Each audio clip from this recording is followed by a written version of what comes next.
nice to be here. I love you all. Hello and welcome to the Scannain Podcast. We are back for another week in a kind of slightly slinkier mode, in the sense that there are two of us as opposed to our usual 3/4. So with me this week is Grace. Yes. We're very svelte this Hallowed week. be their name. I will take that. That's not bad. It's a kind not of bad at all. religious thing. That's probably the only religious thing you're going to get in this podcast. But still, pretty good. So we're going to do the usual stuff. There'll be film news, top 10s, who doesn't enjoy those, and new releases. But we'll start, as we always do, with what we have watched this week. Grace, what do you got? What have I watched? Well, this is where we will also be even more svelte, because I have watched very little this week.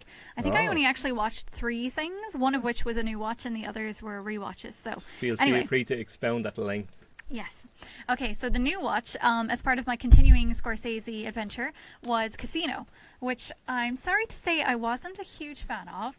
And I do feel a little guilty saying that, because the first hour or so I did really enjoy. Yeah. I thought the editing, in particular, in the first hour was spectacular. It moved so smoothly and so sultrily, and the way it was put together was just gorgeous, which I suppose is no coincidence, considering that the material that they're exploring in the first hour is very much like the good times, so to speak. Yes. When everything is being set up and money is flowing in and people are meeting each other and falling in love you know, in love, in lust, whatever you want to call it. Yeah. Basically everything is kind of, I suppose positive might not be the right word, considering there's also a fair bit of, you know, blood and murder and stuff like that. But Pen by pen. that did make me laugh. Yeah. I laughed a lot, in fact. But yeah, no, I really enjoyed that first hour, and I really thought I was invested in where it was going, but thereafter it kind of slowed a bit. And I mean, I think, objectively speaking, I can see why, you know, it kind of taking that second hour to be a little bit more indulgent and to look at kind of the intricacies, I suppose, of day-to-day life and reality and that kind of universe, or that kind of world, whatever you want to call it. Like, I can see why that makes sense, and why you would move from kind of that glittering haze of the good times to something that's a bit more jarring and a bit more stark and so on. But it just kind of lost me at that point. And I think the problem that I have with stuff like this is that whenever I watch characters like this, who are essentially, you know, criminal overlords who are by definition profiting at the expense of others, I don't know, like, I don't want to be that kind of boring person who doesn't like bad people on film, because there's a lot of villainous characters and anti-heroes and so on that I could cheer for, but there's something about this kind of thing that just makes me really uncomfortable. And when I'm watching it, I just find it so hard to develop even like a base level of empathy for people who are like this, because it just feels like, especially when it's set up in the context of a 3-hour-long, very indulgent movie, it just feels like it's inviting you to sort of look at the characters in a certain way, or to have time for them in a way that I'm just not really willing to acquiesce to.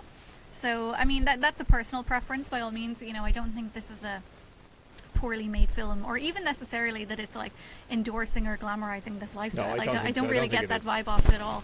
But just for me, kind of looking at characters like this, I just found myself thinking of how much I didn't care about what happened to them, and you know, the various awful things that started to go down. I was like, I'm just so not invested in this, and I probably should have been, considering I was really into that first hour, but it just kind of lost me at that point. And then the last hour or so, I guess, it did sort of pick up a wee bit, because that's when it becomes more about the consequences, obviously. The tragedy of it. And you know, just the human tragedy of it. And one thing I will say is that the Ginger storyline, Sharon Stone's character, did affect me in that way, because, you know, she's one of the only... Well, she is the only female character as well. Yeah, and the only female character is explored in any depth. Yeah. And also someone that you can have a certain degree of empathy for, because you get some sort of sense of her background and the circumstances that would have created or turned her into the person that she is, and how that's, you know, quite moving, really, when you think about it. And then especially the way that plays out with her own daughter, and this sense of sort of a self-perpetuating and inevitable tragedy, like that did get to me in a sense. But everything that was happening around it, I just wasn't hugely invested in, which I think is kind of a shame, because it looked really good. Like, it was really beautiful. Like, I'm going to say this 4 million times as we go through Scorsese's back catalogue, but it was beautifully shot, and I really like the thought and the level of kind of precision that goes into the stylistic choices, and how it tends to reflect the theme and suit the characters, and Yeah. it's clear that everything is there for a reason, which is really nice to see. But yeah, I think maybe if it was a little bit shorter, I would have been on board. But I don't know. It just kind of lost me at one point, and I just could not get myself back into it. I can kind of a get shame. that, like, and I said we've had discussions this week. I've seen it like probably half a dozen times at this stage, and I saw it in the cinema when it came out all those years ago. Jesus, 24 years ago, I think. They all passed in the blink of an eye. They bloody did. But the thing with Casino is, like, there's a lot of people that didn't like it when it came out and didn't like it on first watch. Mm-hmm. And I'm not advocating that, you should watch it on some morale approves, like you watch it 10 times and you love it. It's not that. No, I do love it on subsequent rewatch, and I really liked it when it came out. And I do think there's a lot of interesting things in that area you're talking about. But I can take the point, though, it does change up. And if you can go with the change up, Mm-hmm. it'll probably work a lot better for you. There's so many little moments that really fascinate me. Mm-hmm. And we discussed this about the idea of that kind of gangster money and corporate money Yeah. handover, which really interests me, and I think it puts it closer in spirit to Wolf of Wall Street rather than Goodfellas, which it was compared to at the time. I think Goodfellas is a completely different Yeah, that's interesting space. to me too, because like Goodfellas is one of the only Scorsese movies I had seen before I started Yes. this little season, and like superficially I can see the similarities just in terms of kind of like the lifestyle that's portrayed, and obviously the writer is And the the actors same as well, person, yeah. and the actors, Yeah. obviously there's some overlap, but in terms of the themes that they're going for and even the way that it's all executed, it didn't actually feel very similar to me. Yeah, and I don't think it does. yeah. I think that's a fair point. There's wonderful little touches that I really like that scene in the cornfield where Joe Pesci's character, Yes, where he's stopped mid finally conversation. gets his comeuppance. But he's literally his voiceover stopped by a smack of a baseball bat. Yeah. Like literally at the moment, which Scorsese is extremely good at that kind of stuff, of awareness of film, of Mm-hmm. character points. Is like, this is your end point. You don't get another say now. Mm-hmm. You're done, and gets the worst death in his brother. I find it remarkable, but I do understand that A, I'm a massive Scorsese fan, and B, there's a part of my brain that obsesses about and you kind of allude to it, the detail and the little moments all the time that really kind of get me every time I watch it. And I find new little bits in it, and I think you're right about the ginger character. I think it's alluded to, and the more I watch it, the more it's kind of the alluding is much more explicit about that she was basically a kid, and James Woods was a pimp when she was probably about 14 by the sounds of it. Like, Yeah, as a so you have character like a background. textbook, abusive relationship, Yeah, and to see James Woods getting hiding is a really good fun thing. Oh, that's very satisfying. Isn't it? no Like, one's going to argue with that. No, I don't think so. I take your points on board, and I think they're fair criticisms, and I don't think you're being particularly harsh. I think it's a long film. It's a lot to commit to. I think it works really, really well for me, but I totally get it. Mm-hmm. But you've probably seen the longest Scorsese film up until Oy. The Irishman, which will be 3 hours and 30 Oh, well, minutes. Wolf of Wall Street is long-ish, It's isn't it's it? probably about the same. It's probably about 3 hours. Much more dynamic in a lot of ways, though, so you might fare with it better a little. But yeah. Well, I suppose I'd be intrigued to compare that to Wolf of Wall Street in the sense that the latter is more contemporary. I feel like this is... seems fairly familiar to me, but Yeah. it's a really interesting one. I'd be curious to see it. And in one of those things, in inverted commas, the way we are today, Exactly. the Wolf of Wall Street's very interesting in that regard. But I'm not too disappointed, not too heartbroken here. Yeah, I do like the points that you make, though, about things like the voiceover, because I really like the way that it's used in this. Yes. Especially for that first hour where it's really it's almost like you sort of what's the word, a show reel almost of all of the good times, which obviously you're just going to insert this very precise commentary and all of the stuff that you want to highlight and you think is important, without kind of pausing for long enough to dwell in any of the good stuff, because it's just a reflection of real life that after you've lived through something, you tend to only remember the good. Well, I mean, not always, but depending on the circumstances, you can cherry pick. Yeah, you will mostly remember positive things and then sort of edit out the stuff that you didn't like about something. It's like idealizing it, and I think that comes across very strongly. And even something like you were saying about the voiceover being cut off then mid-sentence when the character in question is being beaten up and then killed. stuff like that where there's just such a clear understanding of the medium of film Yes. and how to use stuff like that. Like that is really refreshing to see, because not that I'm in any way like, you know, like new filmmakers can't do it right. Like, no, it's nothing like that. But I think there are a lot of people who try to stretch film beyond maybe stuff like that, and it doesn't always work, I think, because I think when you have something like this, which is a much more natural sense and understanding of the medium and how the story is told, it just flows a bit better, and that is nice to see. And I think I've said this before, like there's a lot of filmmakers, and you absolutely said it, that try to ape the Scorsese isms, and without the sort of the fundamental understanding understanding of how that builds and how that's put together, and also we should mention Thomas Schumacher as the editor, who really does extraordinary work and has done many editors films. are in many ways like unsung heroes in the film industry, because they do so much, and so much of what they do is attributed to the director in question. And I think Scorsese's has mentioned in many interviews how important film is a recognised force of nature, absolutely one of the greats, and I think that adds a huge amount to it. I'd be intrigued. I think the King of Comedy and The Colour of Money next. They are next. And Lost Order, both of them. Who is De Niro in The King of Comedy as well? Yes. Okay, interesting. I'll see if I can probably get to one this weekend. Yeah. I think I might do. And then, we shall see. I'm excited. They're really good. Rowan's a huge fan of The King of Comedy as well. Interesting. And that is more of a kind of is it a comedic thing, or is that just... It's a darker comedic thing. And cool. Quite prescient and kind of ahead of its time in a lot of ways. I'm fascinated to see where you come. I think you'll like it. I've full belief that you're going to be raving about it next time. Oh, excellent. Super.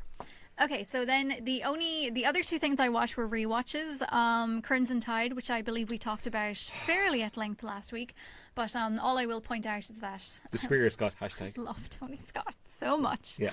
And it's like everything we were saying last week, like that kind of particularly choppy, frenetic style, and the way everything is lit so particularly, and all of these close-ups of like intense, sweaty, like high stakes characters, and you're just like, great actors everywhere. I love it. Character actors to beat the band. Like this would be such a good film for Pointless. Yeah, if there's Tony Scott films ever on Pointless, if I ever get on Pointless, I'm gonna kill it. Yeah.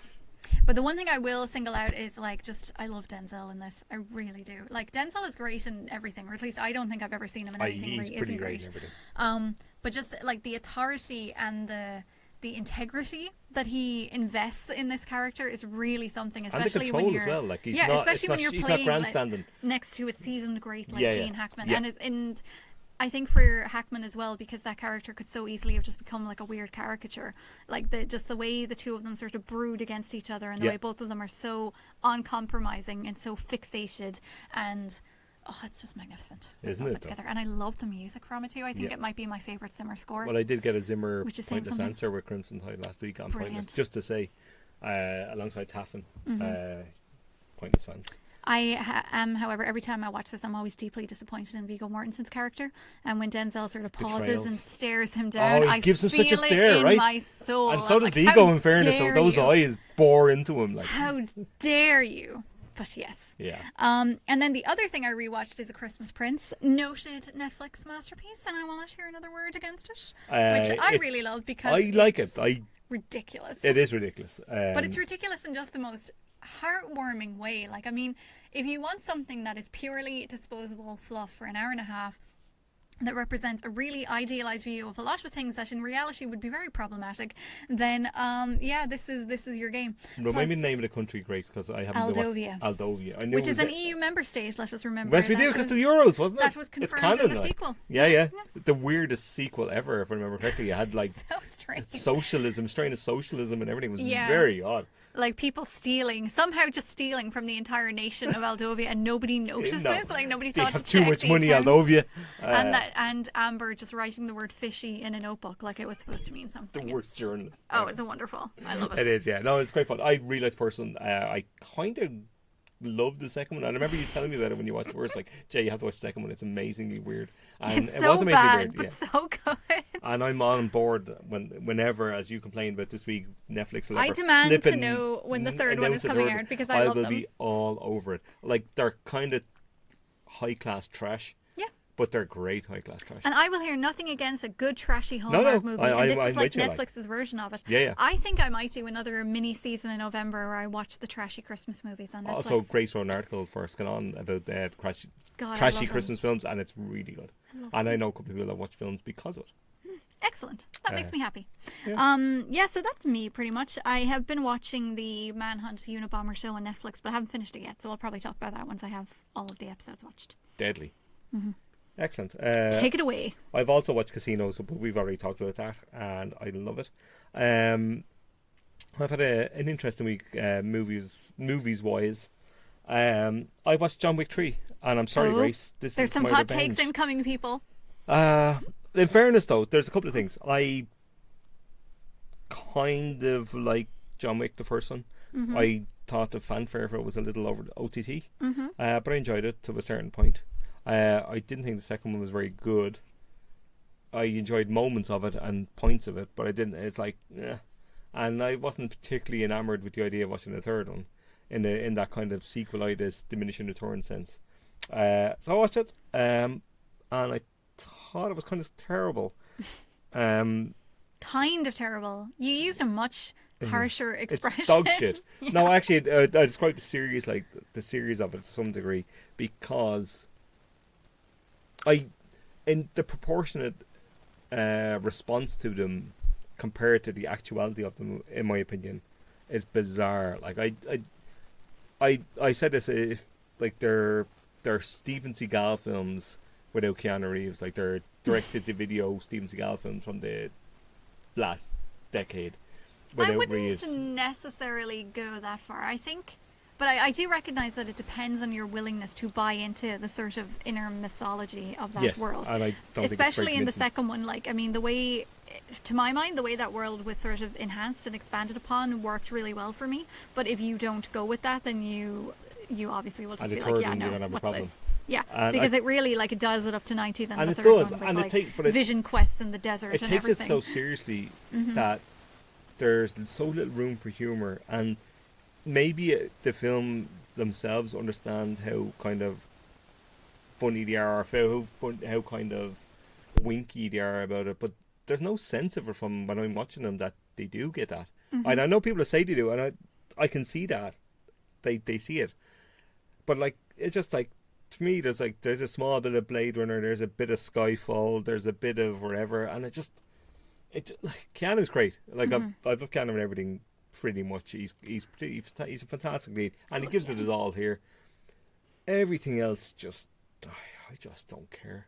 And I like it's a relatively mindless action film, so I'm trying not to be too hard on it, like, but it's more about the these are the greatest films ever kind of takes that really irk me. Because they're not, as far as I can see it, they're not bad. Some of the action scenes are very well put together. It's technically really impressive in a lot of points, but it seems to be in love with how technically impressive it is, as opposed to moving the film on in ways that the aesthetics in them are gorgeous, though. They are. I mean, the way they've been visually imagined and then realized, I think, is really next level, and that probably has a lot to do with the reputation that they've acquired, because they look so gorgeous. Like, it's not something that you're just watching for the action, although that's a very satisfying part of it. It's that the entire world that you're inhabiting is so sumptuous and so rich that you can just really get lost in it. Like, you never really feel bored. I mean, most of us. I can see that. I can see where you're coming from, in the sense that, like, one of the reasons I loved the first one was the simplicity of it in many ways. Like, it was a very linear what makes it the best thing. Story. It's like A to B. That's it. Yeah, and like, kind of just ends at a good point, begins at a good point. Everything that happens along the way is sort of assured, and there's a reason for it, and there's no kind of, what's the expression from like gaming, like a side plot or side quest, whatever you want to call it. Quest, which is obviously something that they lean into a bit more in the second and third one. So, I can see why that would be alienating for some. I did like that part of the second one. And I did like the third one, not as much as the previous two, because I thought it did go a bit OTT at times, but the stuff that I liked about it, I really liked. So, but I do see where you're coming from, in the sense there probably is a little too much reverence around them, but I feel like that happens with so many films these days that it's actually, and I don't want to be like one of those mean people who's like, you people are all overreacting, but sometimes you do just think there are many films in the world, and I appreciate that this one seems to have spoken to you in a very particular It's way, a and that's Keanu thing great. as well, But like, possibly. and I think Keanu does have a certain, like populist. No, populist like is the wrong word. Popular yeah. appeal, which adds to it. But yeah, sometimes I think people can sort of double down on these things in ways that's just probably a bit, exaggerated. I'm looking at it going, these fights are really technically well staged, but then there's only so many times you can see somebody shot in the head in a black uniform thing. Like there's like 100 of them, and it's like it's beating me down with its repetitiveness. Like, and by the end of it, like for every final boss thing, I'm so tired. But I love Reeves in it, like he's great. But no for this films. Where's my fucking Crank sequel? Is my question. Which are infinitely better films. But anyway, I'll stop ranting. Right. Thursday's fiery take of the week. Jesus. Anyway, I've one there. I'll skip that 'cause it's in the top 10. When Harry Met Sally. Was it the one that begins with O and ends with H? I might. Right. Okay. When Harry Met Sally, an iconic masterpiece of cinema. One of the great films. I love it. I've seen it. I've done it many times to the stage. One of the great screenplays. But Nora Ephron's screenplay is it's up there with literally any other screenplay that's ever been written. The writing in it is sublime. Like the dialogue, the quotes are so good. Oh, I love it. And I love that this is one of those films that when you haven't seen it in a while, you almost forget how good it is, Yeah. and then you sit and watch it, and you're like, it passes in like a breeze. Yeah, and it's like wonderful. It's so well cast. There's 4 main characters in essence, which is Crystal, Meg Ryan, we're the main kind of protagonists. Then you've got Bruno Kirby and Carrie Fisher, who are sensational. And they're sensational together. I love when the scene where they all get together to kind of I blind was date just going to say. It's just extraordinary because it's like Where the guy's like, I wrote that. Yeah, He's yeah. like, what? But it's like neither the other two find the other two interesting in any way, shape, or form. It's like, this is the reason I became a reporter, but that's not important right now. And it's all quiet and awkward. And then, Bruno Kirby and Carrie Fisher hook up. And it's like amazing. And then the split screen phone call when Harry and Sally get together and they're ringing each other. It's like, who's that? It's James Condon, the VCR, that kind of thing. It's amazing. It's technically really brilliantly done and unbelievably well written. The direction of it, it's funny, it's sad, it soars at certain points. That symptom is fucking my wife. Yeah, exactly. I love it. It's one of the great lines, isn't it? And then the moving guy, when he's the Mexican wave in the background when he's playing, it's extraordinary. But like just the staging of that, like this perfectly banal conversation in the middle of this like wider event. You're just like, oh. But you know all that, it's like baby fish mouth. There's so much stuff. The wagon wheel coffee table, and even the iconic kind of orgasm They don't scene make Sundays says a huge because amount. of God. The Days Week Underpants, right? Yeah. But even like the iconic scene of the thing, like it gets at something really important, like about how men view the world and how women view the world. Yeah. And like the cliche of it in terms of everybody seeing it to death and the I'll have what she's having line, everything is great and it's a great payoff. But the actuality of it's really interesting. Like, and I think it kind of gets forgotten within the fame of it. Like the wider context of their conversation. Yeah, absolutely. Of guys who think they're supreme rulers of the world in that regard. Well, every guy I know swears it's never happened to him, and every woman I know has done it. So you do that. Exactly. Like, and it's perfect. Like, it's and Efron kills it in that regard. Like, I love it.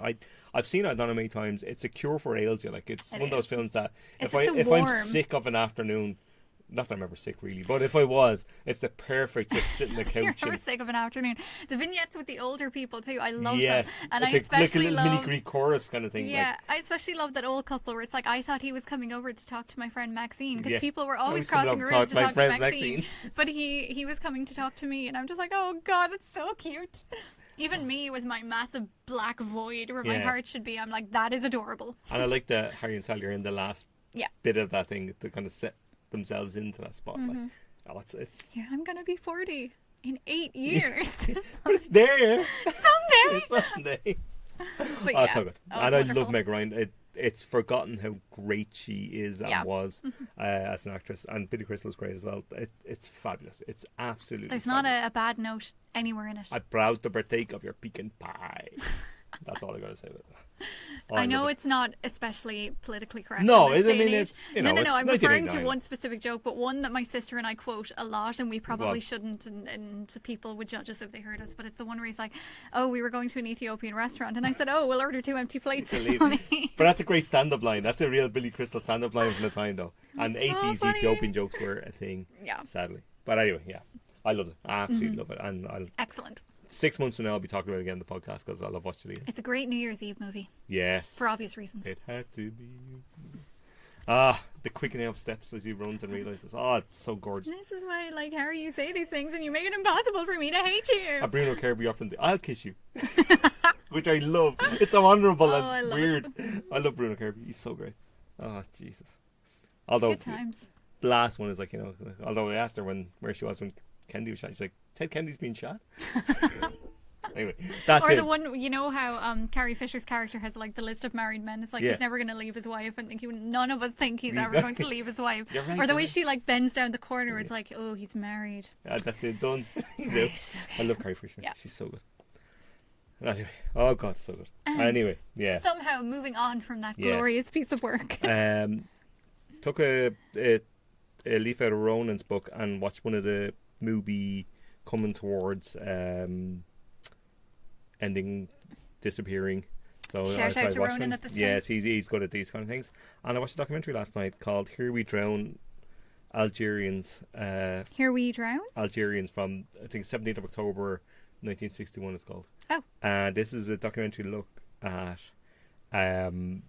a shameful moment in the past in France in the colonial sense where there was Algerian protests at the Algerian War in Algeria, and there was curfews in Paris and people This be turned around the same time as the Battle of Algiers is set. yeah. This Yeah. is 61, so this was ongoing at that stage. Yeah. Okay. And it was freedom for Algeria, and a lot of Algerian citizens were and kind of French citizens, with kind of mix of people, immigrant population and stuff, who went on the streets past curfew to protest for a couple of nights. And essentially, and Here We Drown, the title is taken from a lot of police basically threw them into the Seine, threw people in the Seine, and they Good died. Lord. There was 60 bodies, I think 60 something bodies within a month after the fact found.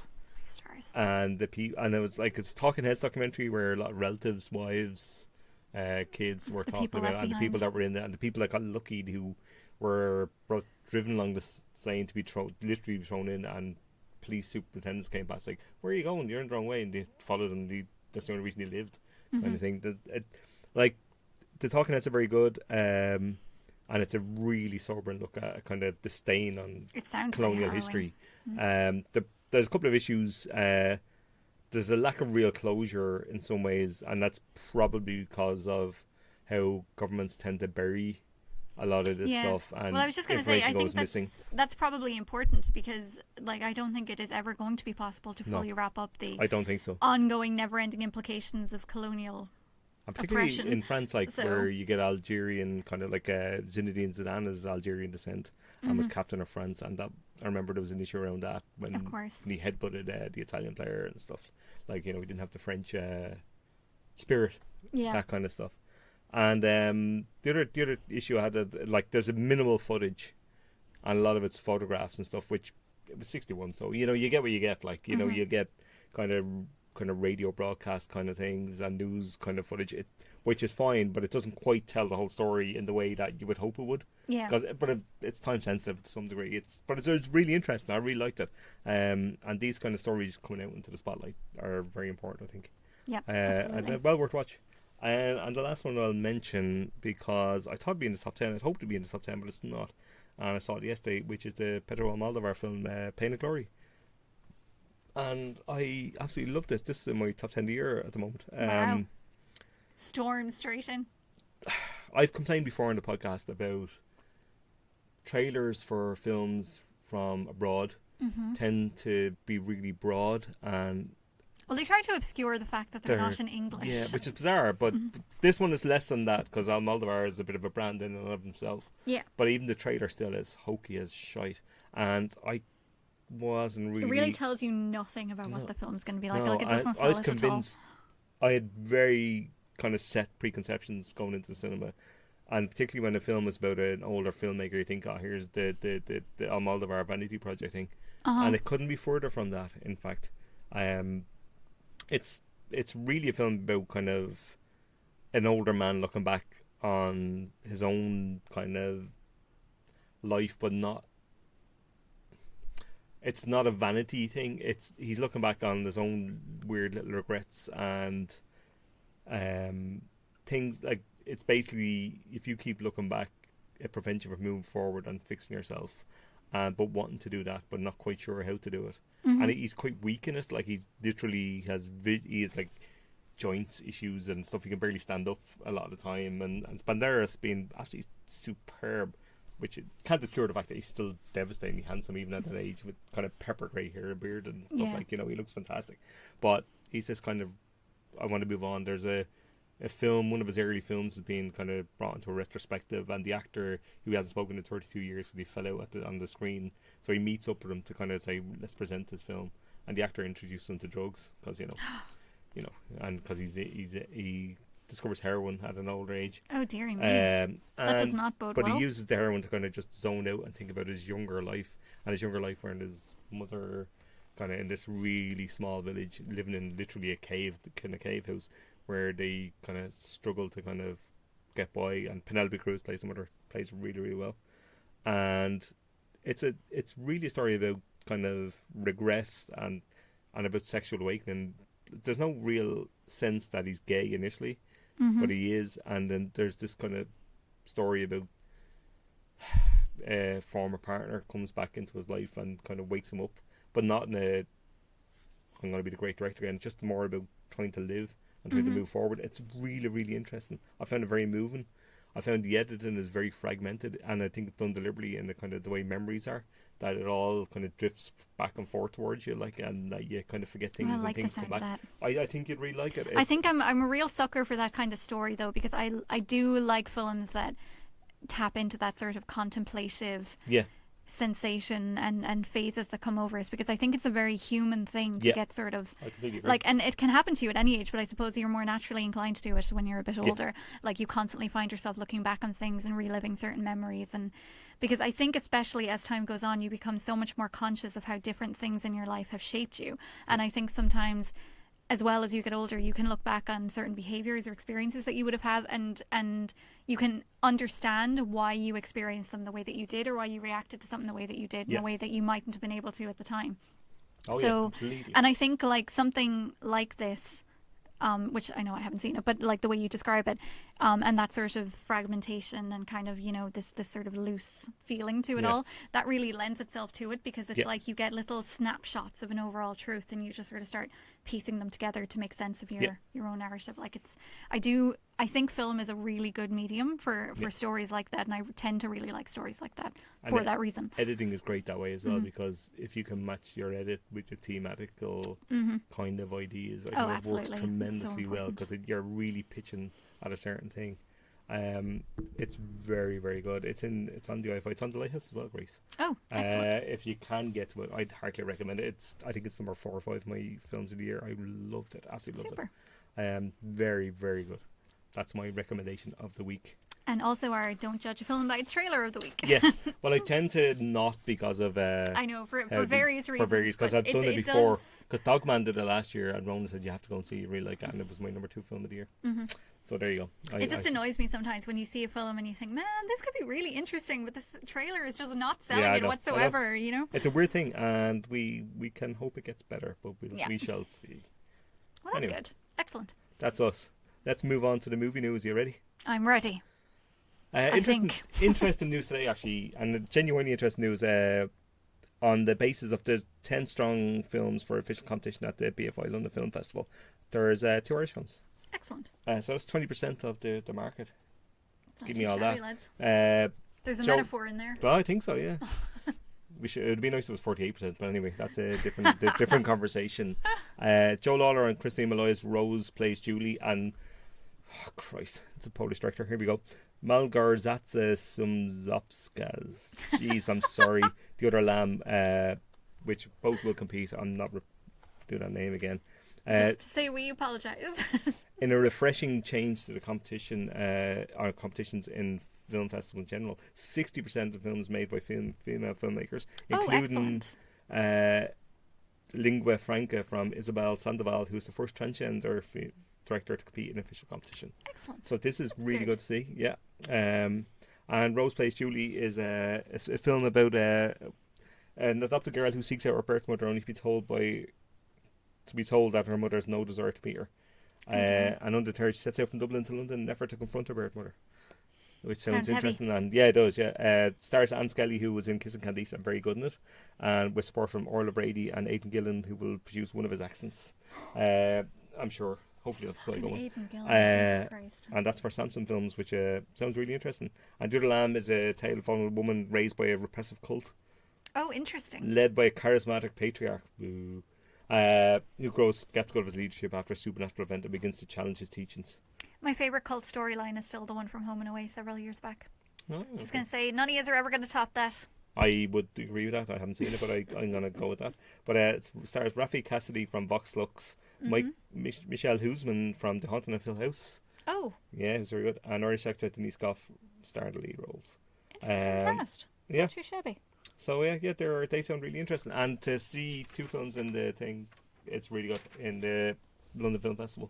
And I'm sure they're going to be very popular. And it takes place from 2nd of October, Wednesday 2nd of October till whatever day the 13th of October is. I can't remember. Wednesday? I'm going to say Wednesday. Godspeed to all involved. 2nd to the 13th anyway.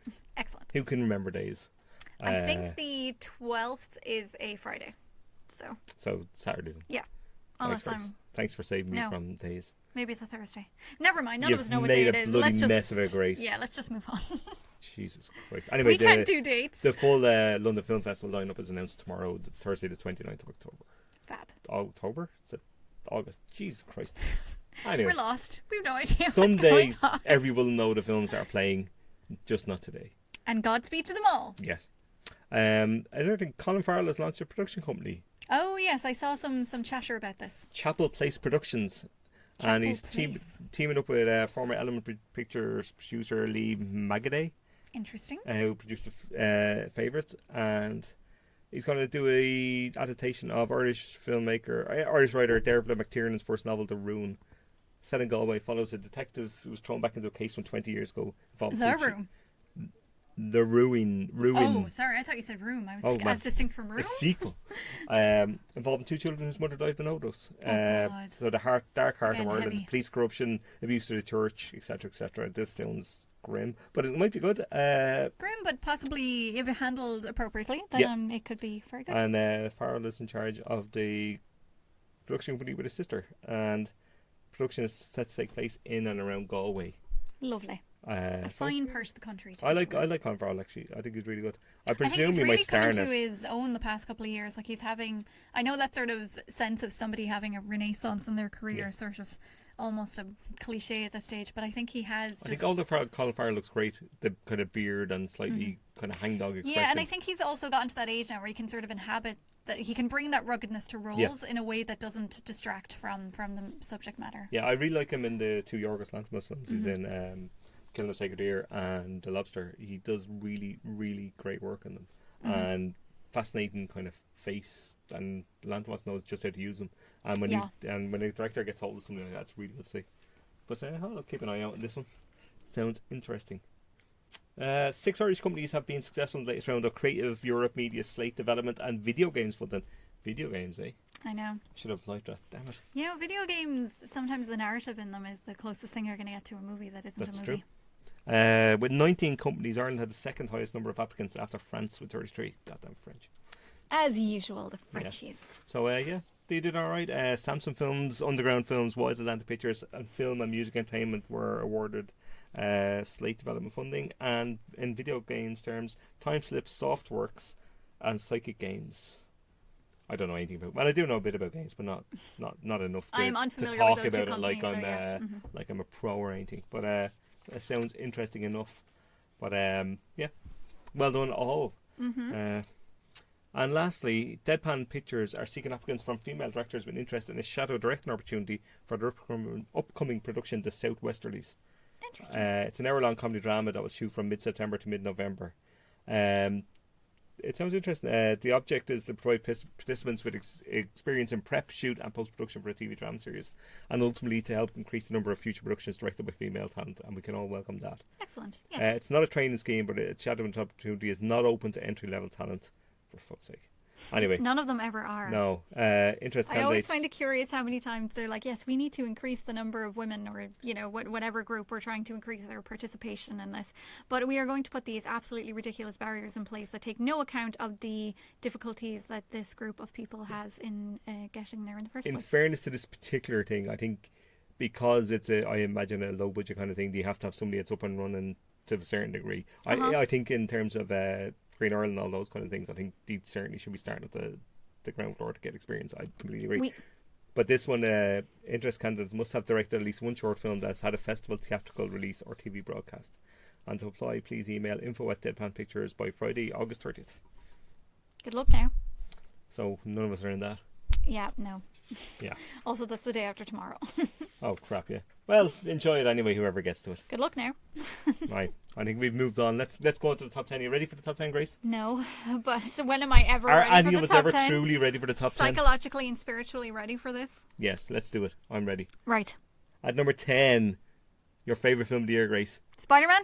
Angry Birds Movie 2. Oh. No, it's not. I'm joking. That is at number 10. It's made £500,000. Kids movies. The summer is ending. Kids are back to school. This will be the end of that. They'll start to slip out of top 10. I will reiterate that I had no idea this was even happening until it came up in the context of the top 10 a week or two ago. £500,000. Lads. I know. Just don't know.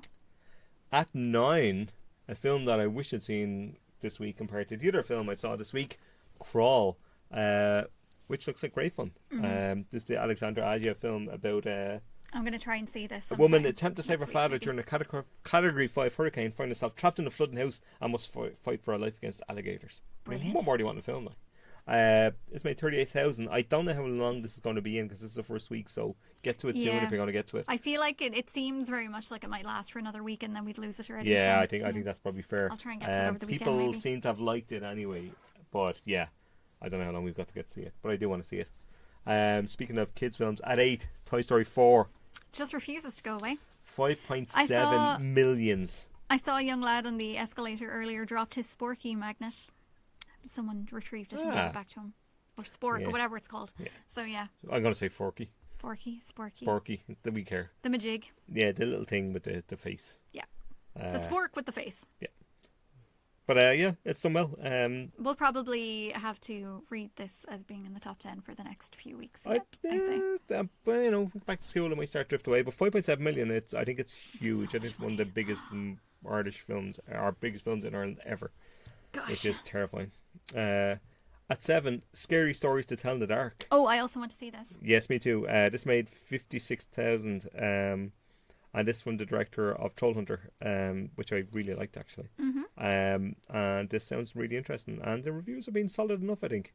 But again, this might be like Crawl. You need to kind of get moving if you want to see it. Yeah. You might get another week or two out of it. But then maybe don't wait, just to be on the safe side. Well, I think so. I mean, these things are important. It's nice to see them as new entries in the top 10, though. So it's sort of shook up a little bit. Yeah. No, it is. A little bit. And that doesn't hurt. At 6, a film that's been around forever, Fast and Furious Hobbs and Shaw, which Grace still hasn't seen. I'll get to it. Will you, though? I mean, at this stage, I probably won't, but like I said, I think last week, and possibly even the week before, these are spin-off characters as far as I'm concerned, so... But it's not part of canon, no?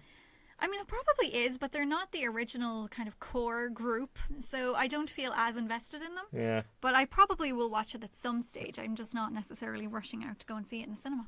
Well, it's made 1.6 million, and it's probably going to be knocking around for a couple of weeks, so, Grand. I'll be asking you for another couple of weeks again of this Come question. like the beginning of October, I'll be like, any day now. Any day now. Off I go. Yeah. At 5, Dora the Explorer, The Lost City Gold, which has been doing okay. Also tend to forget this is out. 330,000. Doing pretty decent, and the reviews are solid enough. I think this might hang on for a little bit as well, actually, because it's kind of a mixed age kind of thing. It's not too young an age group that's aiming for, so I think there's a bit more kind of scope for it to kind of hang around for a little bit, possibly. But time will tell. Mm-hmm. Right, 4, Good Boys. This is No. the Jacob Tremblay starring film about a group of teenagers embarking on an epic Things quest. and stuff. Yeah, teenage boys, and to fix their broken toy before the parents go. It's like risky business for kids, which is you should have put in the poster. Actually, really good. I've got to take that. God damn it! When you put that in the poster, risky business for kids. Yeah, this There's is your alright. tagline, people. 378,000. This is done okay, I think, but not the proper money that the next film has made. 3, The Lion King, Roar, etc.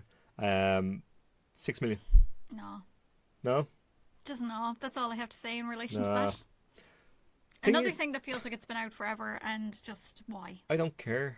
I saw the trailer for it. I just don't care. Just It no looks, interest. It looks god awful, to So, be quite honest with no. you. And it doesn't need my money, clearly. It So, doesn't. so it's not going to get It's it. surviving well enough without us. And I won't get it. Not at all. At 2, Angel Has Fallen. Jesus, really? Yeah, I've seen the first one of Gas. this. Olympus Has Fallen. Would that be right? It's shite. I don't know who goes to these. Apparently, this installment, if Yes. word on the Twitters is to be believed, is not too bad. Okay. Whereas the previous 2, everyone says, are completely irredeemable. So maybe it's Okay. like a Fast and Furious thing. Maybe it'll gradually get better. That's if you believe that, of course, Grace. I do believe it. I know and I'm you do. allowed to believe that because I've seen all of them, whereas you've only seen 3, 4. 4, whatever. Again, it's all uphill for you. Are people liars? Maybe. That's No. all I'm saying. No, we're not. So yeah, go and see Angels Fallen. Go and see whatever Fast and Furious you want, but don't expect to believe anyone. Things get better over time. Yeah. You fool. And at 1, Once Upon a Time in Hollywood, Go for it, Jay. which has made 1.5 million, which is remarkable. Actually, I'd say that's Ick. pretty strong for an 18 certificate film lasting nearly 3 hours. I saw this during the week, which I did say last week I would get to, and I did, and I didn't like it. And what really annoyed me about how much I didn't like it is that the area it's set in and the story it's telling is ripe for reinvention, looking at kind of perception about a modern day sensibility at a time in Hollywood where flux takes place. So it's 1969 at the time of the Manson Tate the murders. This feels like you could do something with that to make a comment on something. And people love this film. There's been a lot of positive word in it. And the issue I have around that is that there's various things ascribed to it, mostly around that this is the most mature film Tarantino's made since Jackie Brown. Which is complete bollocks, I have to say, because I love Jackie Brown, and I think Jackie Brown a it's lot, pretty yeah. terrific, and I think the maturity issue around that is it's 20 years ago maturity, as opposed to I think the people that call this mature haven't moved on from the Jackie Brown era to some degree. I don't like, and this I suppose in comparison to say Death Proof or The Hateful Eight may well feel that way, but to me this feels tired and reactionary and a little exhausting. I've no real issue with any of the performances, which are really good. And I think Margot Robbie does really interesting things with Sharon Tate in the very, very limited time she has in the film. She doesn't get to do a huge amount except to look pretty, and she does look pretty. Brad Pitt has that kind of slightly freewheeling role that he's had in Burn After Reading and True Romance, where he's kind of goofing around the place, kind of reacting to stuff, which he's very good at. And I like Pitt a lot in a lot of films. DiCaprio is playing DiCaprio in the sense of I think he's good as well. DeCaps is a bit of a shtick these days, though. He sometimes does. I think he does some really good work here. Not completely, but at certain points that I quite liked. And there's a young girl whose name I can't remember that plays the kind of young actress in a film who's very good as well, but I can't think of her name offhand. And we get that, and then you get this kind of freewheeling story of kind of Hollywood actors, an encyclopedic knowledge of kind of shit 1960s, 70s TV that nobody should really care about. It doesn't really matter. I'm But sure we're- it matters to people who are overinvested in showing people how much they know. Yeah, like, but we know But read the Tarantino's room, obsessed people. with the bits. Read the room. Like, we've seen Tarantino's, like, we've all seen Reservoir Dogs and the Like a Virgin analogy and all the rest of it. Like, I get it, that he I know, I he think- understands pop culture and he understands, but The problem in this day and age is that it's very hard to do that without sounding really obnoxious and mansplaining. yeah, it like, So, we get, you know, like, it's not really a badge of honor to show people how much you know. there's a couple of things. Damian Lewis plays Steve McQueen, which is bizarre, right? What? Yeah, he's watching at a party, watching DiCaprio's character come in. Strange Yeah, casting. it doesn't really work. But he's talking about how he wanted to be with Sharon Tate and she'd no interest in him or whatever. Like, and then you get a kind of a sequence where DiCaprio is being asked, his character being asked that Rick Dalton, like, were you considered for The Great Escape? And he's like, no, it wasn't really in the mix. McQueen was going to do it. But it cuts to this digital version of the Great Escape with DiCaprio's head basically digitally put on Steve McQueen's body. Boy. Because it's, you know, film and recreation. And, like, I get that Tarantino is very good at mixing up kind of stuff and wanting to play with it. If you've seen the ending of Inglourious Bastards, he, like, cinema saves Ends from the World War Nazis. II, yeah. Yeah, and kills Hitler. And I found that quite audacious at the time in a lot of ways. But I think it works really well. no, I in think it Inglourious does. I think Basterds, thematically but what they're going for, I know what you because mean. it starts yeah. from the beginning with the "I want my Nazi scalps" kind of thing. It like it aims for that and completes that, and I like that. I really like that. But I think if you know that about 45 minutes from the end, you probably have a good idea where this is going in general terms. And I'm not going to kind of get into it specifically, but the last act doesn't really work except to be kind of represent the third shtick. That, you know, I can be shocking. The very thing is that if you have to try to be shocking over and over, there's a certain point where you just look like it's as predictable as not being shocking, because that's your bit. It becomes your shtick, and there's a thing and you're going, all right, but you're going to maximize the violence because, you know, you're Tarantino, so you have to give the lads something to go home and shout about, give them boners to talk about on Twitter, and there is that, and I found it tiresome. Really, really tiresome. His evocation of the era is really beautiful. It's beautifully shot, but it's reactionary. It's like, why can't we go back to the classic Hollywood studio system when, you know, things were simple? The lads got the acting jobs. White men were directed all the films. We didn't have to talk about the rape. We didn't have to talk about women. You could rape people with abandon in the films, and You could have whole characters and movies that's that fine. just completely stereotyped entire nations. there is a Suppose whole it's not thing much better where today. they were saying Tarantino is kind of examining his own career. I think there's an element of that in here. I discussed this with Ronan recently enough, and I think that's there. I don't think it's explored in any significant way. I think he approaches it and tiptoes away from it.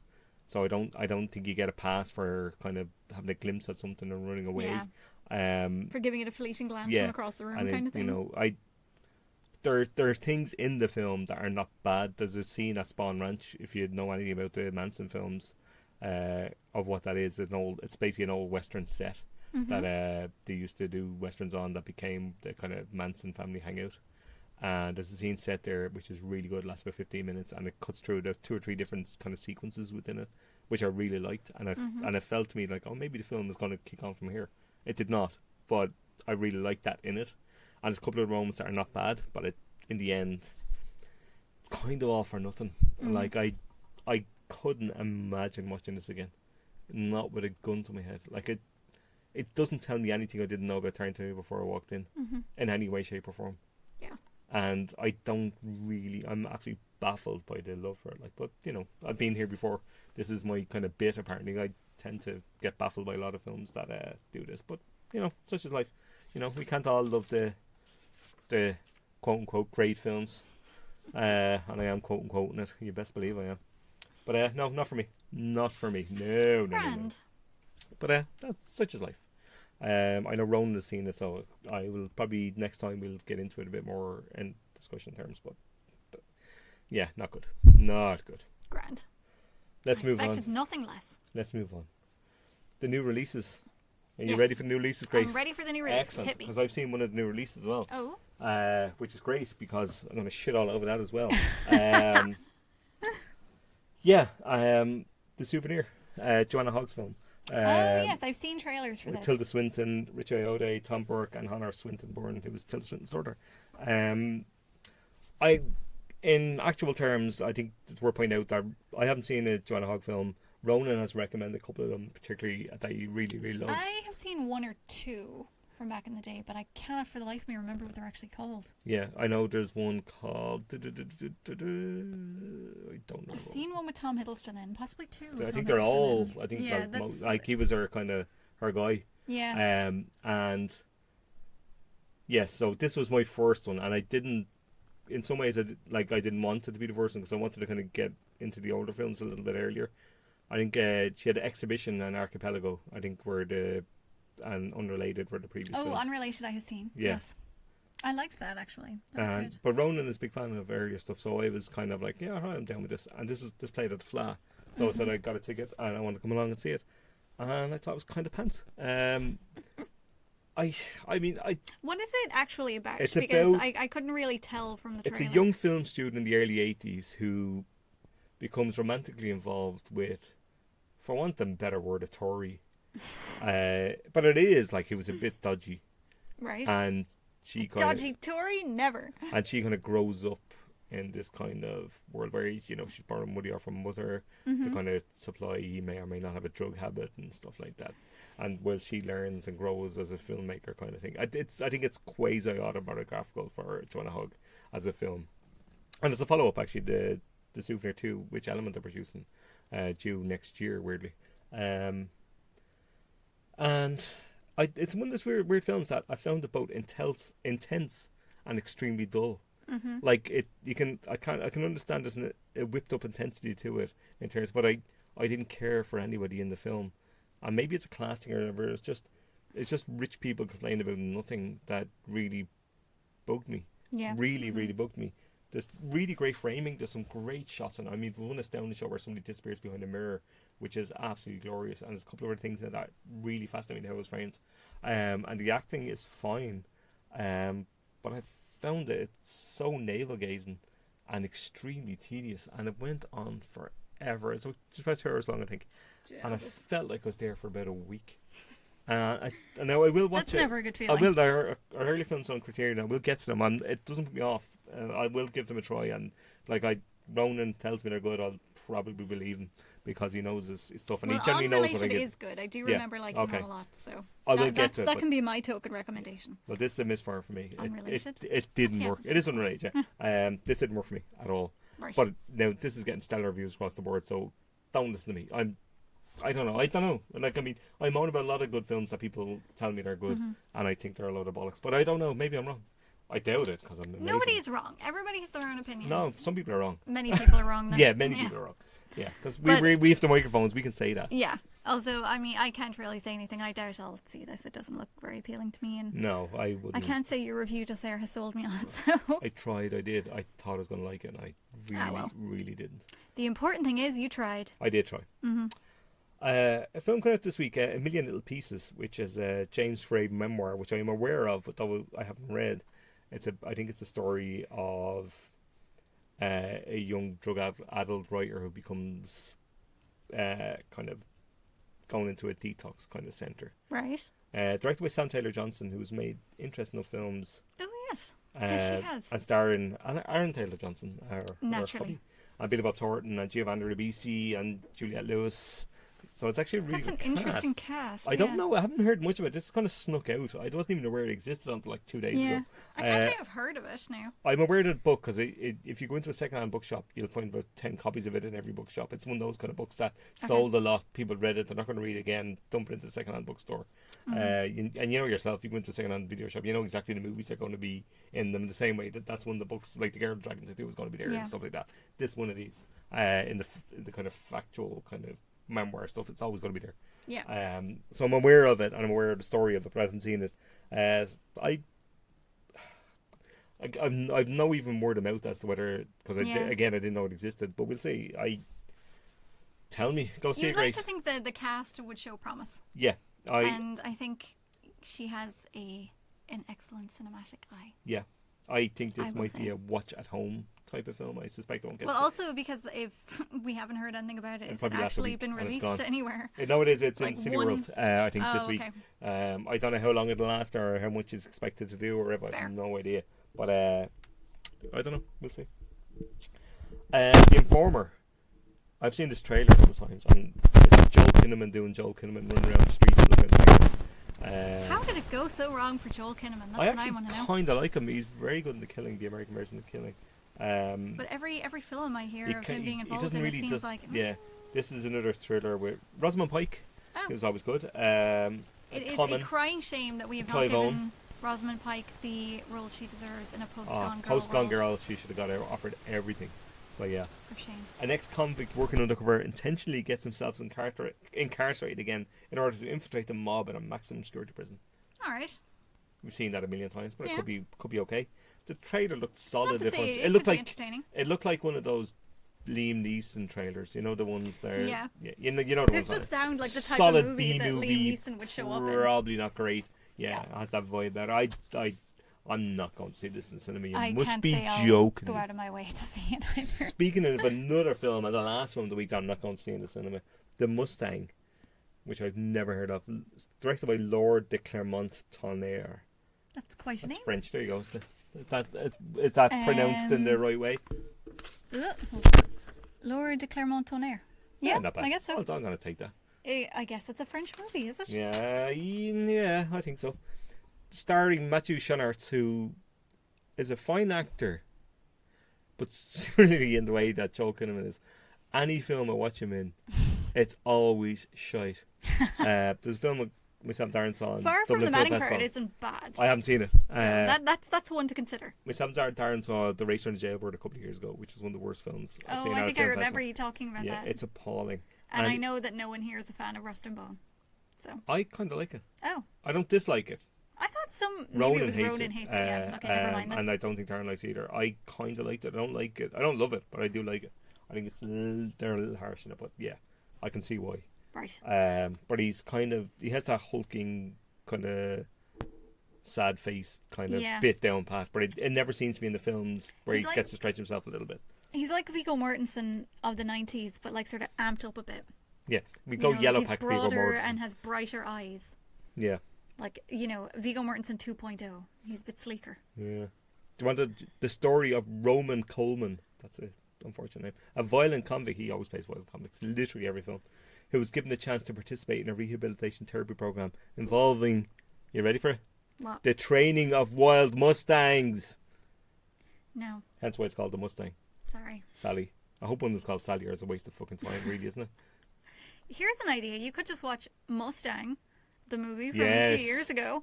No definite article in front of it. Turkish movie, Everyone very good. watch Mustang instead of The Mustang. excellent. It's brilliant. If you want I the loved closest it. thing to a spiritual successor to the Virgin Suicides, there you go. I would agree. Yep, it's excellent. I think that's a perfect way to finish. Don't watch The Mustang, watch Mustang. Yes. And if there's a Sally in there somewhere, tell us all about it, because there should be. Which is, yes, that's a commitment show. That's all I got. Thank you for listening, folks. Yes. All All hail. over an hour. Not bad. Yeah. We can talk. We can talk smack. Yeah, we'll be And back. it is mostly smack. We may be taking a week off next week because I have to go to a sanatorium to rest. But but once I come back, refreshed, Heads will roll. mental health sorted, I'm going to kill it all Yes. for the week after with the usual crew. We'll be back to regularly scheduled programming. Till then, bye. Farewell.